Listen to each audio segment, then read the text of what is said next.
Video start ஆயிடுச்சா bro? சொல்ல மாட்டீங்களா ப்ரோ? வீடியோ ஸ்டார்ட் ஆயிடுச்சா சார்?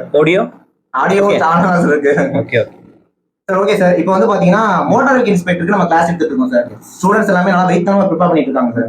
இப்போ வந்து பாத்தீங்கன்னா நம்ம படிக்கிற ஸ்டூடெண்ட்ஸ் எல்லாத்தையுமே சிஎம் கையில கண்டிப்பா நம்ம அவார்டு வாங்க வைக்கணும் சார். அவங்க எல்லாத்துக்குமே போஸ்டிங் வந்து நம்ம கண்டிப்பா வாங்க வைக்கணும். அப்படி பாக்குறப்ப டெக்னிக்கல்ல மொத்தம் 20 யூனிட் இருக்கு சார். 20 யூனிட் இருக்கு சார். இப்போ மத்ததெல்லாம் கூட பாத்தீங்கன்னா 10 யூனிட் தான் கொடுக்குறாங்க. இதுல பாத்தீங்கன்னா 20 யூனிட் கொடுத்து வச்சிருக்காங்க சார். அதுல வந்து பாத்தீங்கன்னா மெக்கானிக்கல் இருக்கு, ஆட்டோமொபைல் இருக்கு. அதை நீங்க எடுத்துருவீங்க. ஏன்னா நீங்க வந்து மெக்கானிக்கல் படிச்சிருக்கீங்கிறப்ப நீங்க எடுத்துருவீங்க. ஆனா அதுல வரக்கூடிய அந்த எலக்ட்ரானிக் கண்டென்ட், அந்த கம்ப்யூட்டர் கண்டென்ட்லாம் நம்ம எப்படி சார் ஃபோக்கஸ் பண்றது? நம்ம மோட்டார் வெஹிக்கிள் இன்ஸ்பெக்டரோட சிலபஸ் படி பார்த்தா இப்போ மெக்கானிக்கல் சப்ஜெக்ட்ஸ் இருக்காங்க, electronics, then computer, then automobile. So mechanical maybe most of people தோறாக இருக்கும். So the difference in their performance, அந்த பர்ஃபார்மன்ஸில் யார் அந்த டிஃப்ரென்ஸ் கொண்டு வரும்னா அந்த ஆட்டோமொபைல், எலக்ட்ரிக்கல், கம்ப்யூட்டர் இதில் 3 ஸ்கோர் பண்ணுறதா இருக்கும். ஸோ அதனால we have to deal that topics in detail, கொஞ்சம் கூட ஸ்பெசிஃபிக்காக வந்து அந்த டாபிக் டீல் பண்ணலாம்.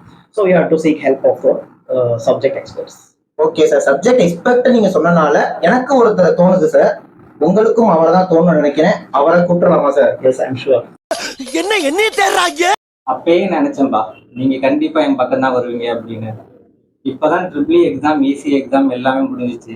ஏஇ, அது இல்லாம டிப்ளமோ, அது இல்லாம ஆர்ஆர்பி நம்ம எடுத்து முடிச்சாச்சு. இப்ப என்ன சொல்றீங்க? சிஎஸ்சி எடுன்றீங்க, ட்ரிபிள் எடுன்றீங்க, ஈசி எடுன்றீங்க. எல்லாமே நான் எடுத்துறேன். ஓகேங்களா? என் சப்ஜெக்டை நான் கரெக்டா உங்களுக்கு எடுத்து கொடுத்துறேன். மற்ற சப்ஜெக்ட் யார் எடுக்கிறது? என்ன சார் இன்னும் என்ன சார் சப்ஜெக்ட் இருக்கு? அவ்வளவுதானே? ஆமா, டெக்னிக்கல் எல்லாமே முடிஞ்சிருக்கு இல்லையா? டெக்னிக்கல் முடிஞ்சு சார். டெக்னிக்கல் முடிஞ்சிருச்சா? அப்புறம் ஜிஎஸ், தமிழ் அதெல்லாம் யார் எடுக்கிறது? அவர் எடுப்பார் சார். அவர் புரியுங்க போறாரு சார். நம்ம யார் வம்புக்கும் போறது இல்ல, யார் தும்புக்கும் போறது இல்ல. நம்ம உண்டு, நம்ம சோழி உண்டுன்னு போயிடுறது. சார் வாங்க வாங்க. சொல்லுங்க சார். ஜிஎஸ் எடுக்கணுமா? ஜிஎஸ் எடுக்கலாமா சார்? ஜிஎஸ் தான் ஃபுல்லா எடுத்துடலாமே. ஜிஎஸ் ரொம்ப ஈஸி தானே. ஜிஎஸ்லாம் நமக்கு பழக்கப்பட்டாங்க சார், எடுத்துக்கலாம். அப்புறம் இந்த ஹிஸ்டரி, பாலிட்டி, எக்கனாமி அதெல்லாம் ஈஸியா எடுத்துடலாம் சார். ஆனா தமிழ் எலிஜிபிள் எடுக்கணும் சார். கண்டிப்பா அதிகா சார் எடுப்போம் நம்ம இதுல. எலிஜிபிலிட்டி யார் எடுப்பா? யார் சார் எடுப்பா? யார் எடுப்பா? யார் பத்த பிள்ளைங்க நம்ம பிரச்சனையை பூரா தீர்த்து வைக்கலாம். நீங்க மெட்டீரியல் நீங்க தானே போட்டாங்க தமிழ் எலிஜிபிலிட்டி. அப்ப நீங்களே எடுத்துடலாமே ப்ரோ. சரி, எடுத்துடலாம் தமிழ் எலிஜிபிலிட்டி. ஒரு நிமிஷம். உங்களுக்கு வேலை இருக்கு, நீங்க ஏதோ ஒன்று எடுக்கிறேன்றீங்க. சார் தான் மெயின். நீங்க தமிழ் எலிஜிபிலிட்டி எடுப்பீங்க. எனக்கு என்ன வேலை?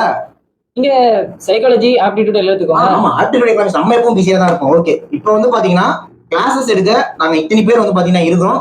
ஆனா படிக்கிறது அப்படிங்கிறது அது உங்க கையில மட்டும்தான் இருக்கு. நீங்க தான் படிக்கணும். உங்களை படிக்க வைக்கிறதுக்கான எல்லா சோர்சஸுமே நாங்க எங்க சைட்ல இருந்து ப்ராப்பரா உங்களுக்கு ப்ரொவைட் பண்றோம். ஓகேவா? சோ படிச்சு பாஸ் பண்ண வேண்டியது மட்டும்தான் உங்களோட வேலையா இருக்கு.